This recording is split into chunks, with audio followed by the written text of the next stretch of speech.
الحمدللہ وحدہ والصلاة والسلام علی من لا نبی بعدہ اما بعد۔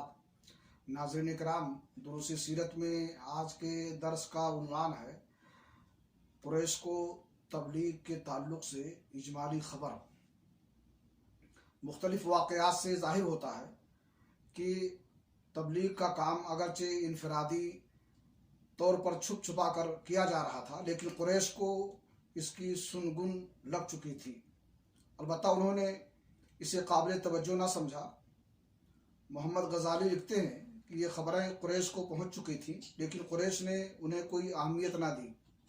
غالباً انہوں نے محمد رسول اللہ صلی اللہ علیہ وسلم کو بھی اسی طرح کوئی دینی آدمی سمجھا جو الوہیت اور حقوق الوہیت کے موضوع پر گفتگو کرتے ہیں، جیسا کہ امیہ بن ابی سلط، قس بن ساعدہ اور زید بن عمر بن نفیل وغیرہ نے کیا تھا۔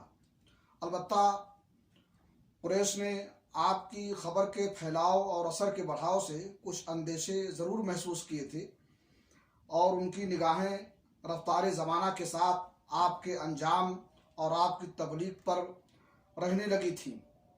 3 سال تک تبلیغ کا کام خفیہ اور انفرادی رہا، اور اس دوران اہل ایمان کی ایک جماعت تیار ہو گئی جو اخوت اور تعاون پر قائم تھی، اللہ کا پیغام پہنچا رہی تھی اور اس پیغام کو اس کا مقام دلانے کے لیے کوشاں تھی۔